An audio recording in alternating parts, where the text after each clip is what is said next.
इस आदमी को बड़ी गैरत दिलाई पाकिस्तानियों ने, बड़ी कोशिश की कि जनाब आप भी कुछ बोलें, जनाब कुछ बोलें, लेकिन ये नहीं बोल रहे थे। ये है जनाब नवाज शरीफ साहब।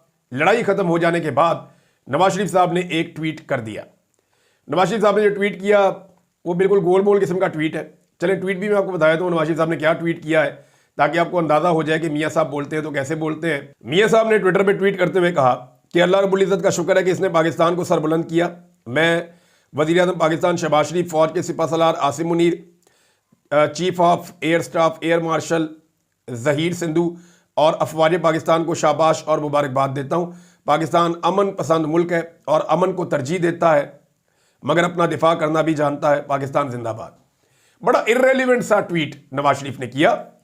नवाज शरीफ कई दिन तक चुप रहे और नरेंद्र मोदी से अपनी दोस्ती निभाते रहे। नवाज शरीफ ने किसी किस्म की कोई बात नहीं की।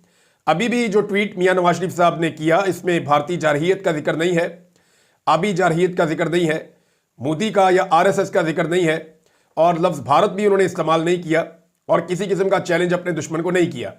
अब अगर आपने देखना है ना कि मियाँ साहब के ऊपर लोगों का रिएक्शन क्या है, तो सिर्फ मियाँ साहब का ये ट्वीट आप निकालें और उनका ट्वीट निकालने के बाद आप चले जाएं इसके कमेंट्स के अंदर। अव्वल तो मियाँ साहब को कमेंट्स अपने बंद रखने चाहिए थे, क्योंकि लड़ाई के बाद जो मुक्का आपको याद आए ना, वो मुक्का अपने मुंह पे मार लेना चाहिए। सारी लड़ाई में मियाँ नवाज शरीफ खामोश रहे। मियाँ साहब ने एक जुमला नहीं बोला। ऐसा लगा जैसे ये शख्स इस दुनिया में ही नहीं है या इस प्लेनेट पे ही नहीं है, ये कहीं चला गया है।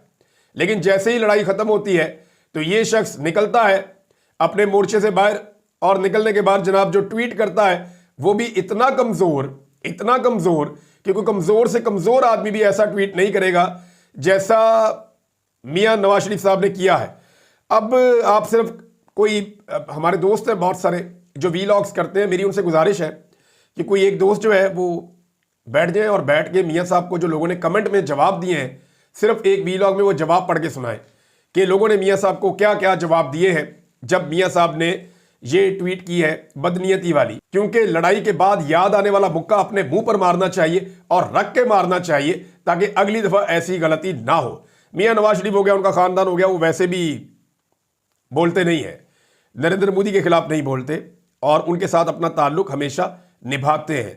तो हफ्ते वाला दिन नाज़रीन, जब आप ये वीलॉग सुन रहे हैं, ये पाकिस्तान के नाम रहा, पाकिस्तान के शाहीनों के नाम रहा। अल्लाह ताला ने पाकिस्तान को जो है वो कामयाबी अता फरमाई है। आप सबको इसकी बहुत बहुत मुबारकबाद। नाज़रीन, भारत ने अपने जो आखिरी हमले किए हैं पाकिस्तान पे वो शाम 5 बजे से पहले किए हैं, और जब इस सीज फायर का ऐलान हुआ तो उस वक्त भारत आखिरी हमले कर रहा था और वो सिंध के इलाकों में कुछ अटैक किए हैं भारत ने, लेकिन उनसे भी कोई बड़ा नुकसान जो है वो रिपोर्ट नहीं हुआ।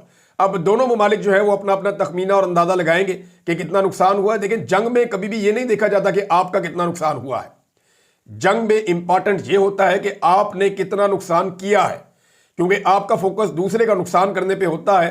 अपने आप को बचाने का वक्त तो जंग से पहले का होता है या जंग रोकने का होता है, लेकिन जब जंग शुरू हो जाए, और ये चंद घंटों की सिर्फ जंग थी, एक्चुअली ये सारी यकतरफा लड़ाई चल रही थी।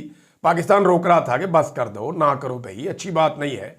दुनिया को कह रहा था मना करो, इसको इंसान बनाओ, लेकिन वो नहीं बन रहे थे। तो जंग तो हुई है सिर्फ चंद घंटों की, यानी टोटल जंग मेरे ख्याल में 10 घंटों की होगी, जिसमें पाकिस्तान ने 1-1.5 घंटे के लिए रिटेलिएशन की है और उससे इंडिया के होश ठिकाने आ गए और वो फिर आ गया इस बात पर कि सीज फायर कर लेते हैं।